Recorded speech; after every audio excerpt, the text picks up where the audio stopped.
Olá, boa noite. Que bom que vocês estão aí conosco. Estou sem som hoje, sem fundo musical, mas quero agradecer a todos vocês aí. A Maria, já está conosco, a Ruth está conosco. Tenho certeza que mais pessoas vão estar entrando para nos acompanhar nesta noite. Já temos aí algumas pessoas e eu quero trazer hoje uma palavra que está em Gênesis, no Velho Testamento, obviamente, o primeiro livro da Bíblia, que se encontra no capítulo 21 de Gênesis. Mas antes de entrarmos aí na palavra de Deus, eu quero lembrar que esse final de semana, no domingo, segundo domingo do mês, teremos aí a Santa Ceia do Senhor. Estaremos trabalhando nas duas igrejas nesse final de semana.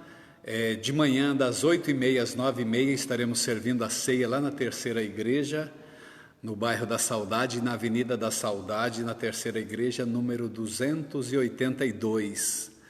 E das 14 horas até as 19 horas, aqui na segunda igreja, na Avenida Ademar de Barros, 604, Centro, aqui em José Bonifácio.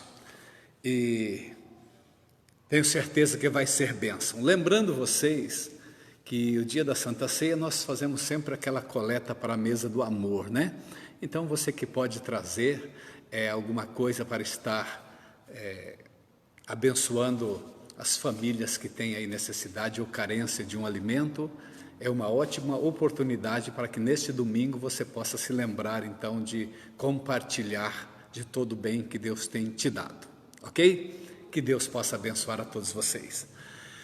Vamos lá então, na palavra de Deus, Estou vendo aí também o Diego, estou vendo mais pessoas, quem está aí, O Osmar, isso, graças a Deus. Conforme vocês forem entrando aí, pode mandar aí uma boa noite e dentro das possibilidades eu vou falando o nome de vocês aqui também, viu?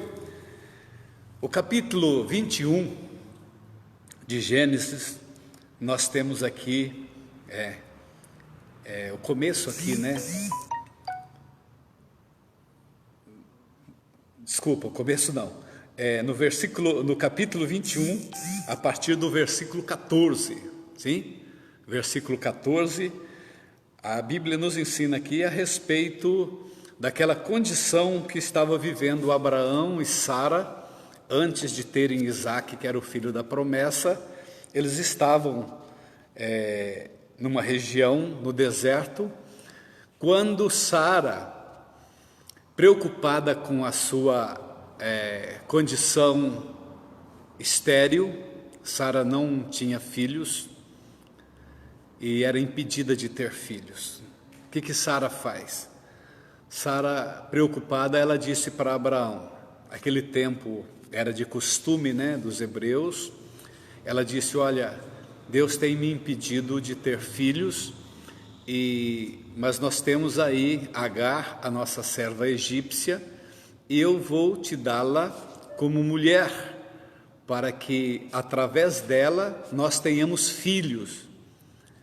E ocorreu então que Agar passou a ser também mulher de Abraão, e concebeu Agar, e teve um filho com Abraão, os quais colocaram o nome de Ismael.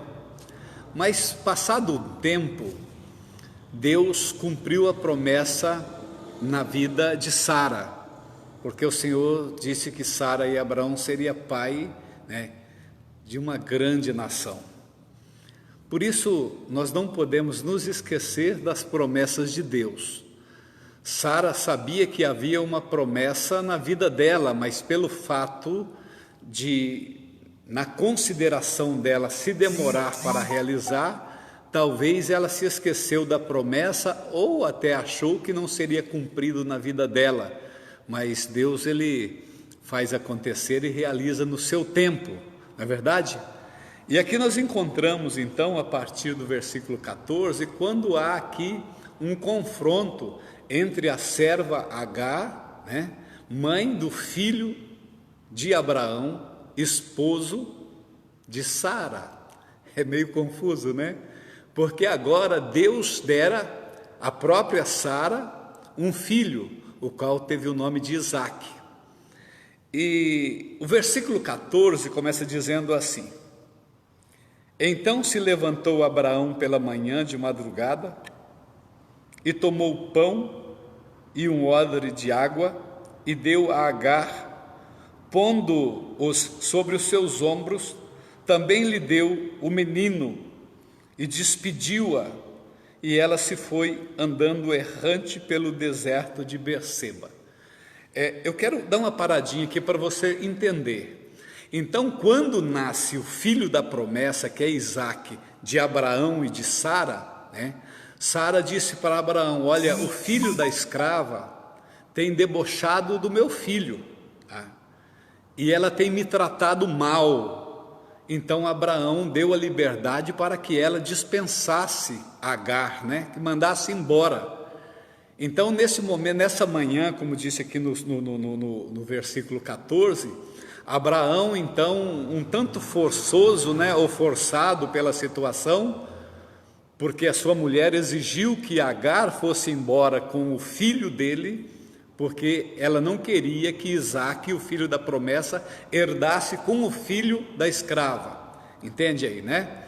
Então Abraão, ele pega agora a serva egípcia chamada Agar, e fala: olha, você precisa ir embora, né?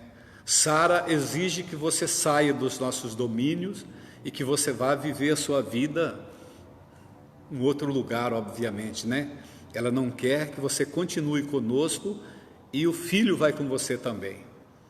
Então Abraão, com o coração bastante aquebrantado e apertado por aquela situação, ele pega alimento e coloca na mão, né, da escrava de Agar, e pega também água, um depósito de água, e coloca sobre os ombros dela e a despede, ou seja, mandou que se fosse embora.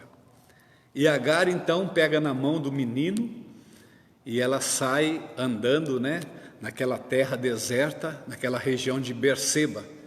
Nós lemos aí o versículo 14, vamos dar sequência aí, né? O versículo 15 diz assim: E Agar, depois que andou bastante e consumida a água do odre, ou seja, aquele recipiente de água que ela havia pegado para a viagem dela, já havia acabado. Isso não fala quanto tempo eles estavam andando no deserto, se foi no mesmo dia ou se dois dias depois, mas a água acabou-se, né? E o que ela fez?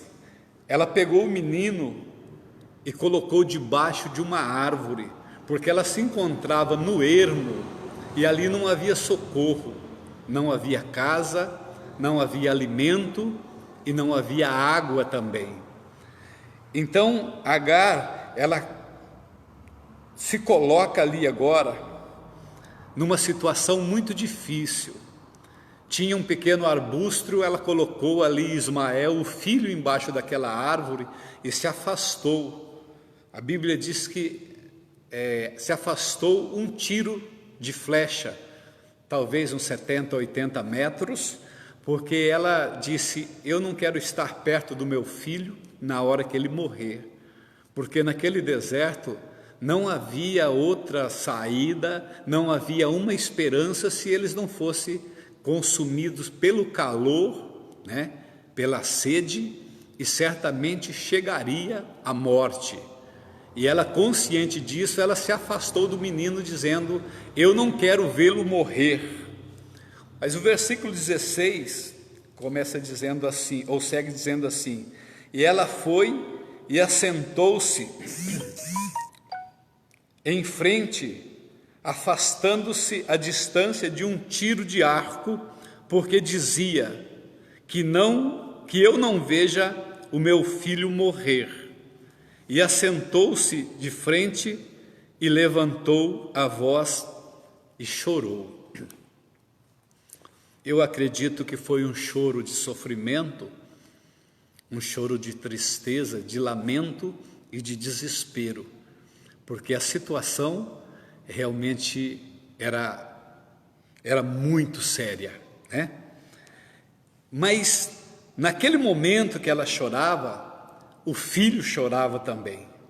E o versículo 17 diz assim, ó: e ouviu Deus a voz do menino, e bradou o anjo de Deus a Agar desde os céus, e disse-lhe: que tens, Agar? Quando ela está chorando, o menino está chorando, né? O lamento sobe para Deus e chama a atenção de Deus. E o anjo do Senhor pergunta para Agar, quando ouve o lamento e o choro: o que tens, Agar? Não temas, porque Deus ouviu a voz do menino desde o lugar aonde ele está. Ergue-te, levanta o moço e pega-lhe pela mão, porque dele farei uma grande nação. Veja bem, irmãos, que nós estamos falando aqui de um Deus que não desampara, de um Deus de promessa, de um Deus que tem planos e projetos na vida das pessoas, independentemente de quem são as pessoas, a maneira ou o lugar que vivem. Deus tem sempre um plano e um projeto, né? Deus, ele se importa.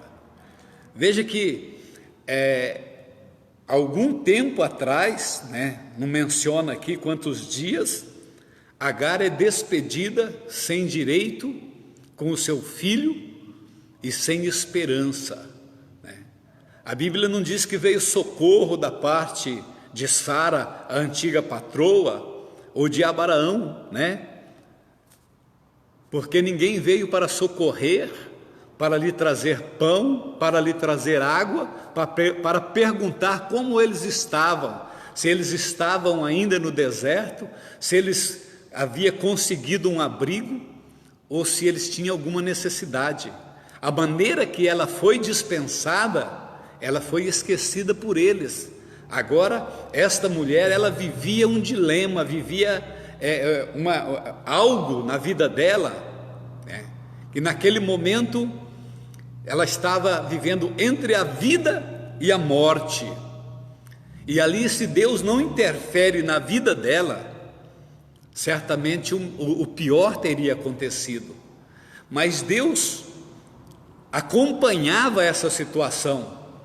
E quando o anjo vem, é enviado o anjo ali, o Senhor pergunta o que foi, Agar, né? E disse: olha, levanta, toma aí o menino pela mão, tome o menino pela mão, porque dele farei uma grande nação. Deixa eu melhorar aqui a imagem. Isso. Porque dele farei uma grande nação. E abriu-lhes Deus os olhos, e viu um poço de água, e foi-se, e encheu o odre de água, e deu de beber ao moço. E era Deus com o moço, que cresceu, e habitou no deserto, e foi flecheiro. E habitou no deserto de Parã, e sua mãe tomou-lhe mulher da terra do Egito. Veja bem, queridos,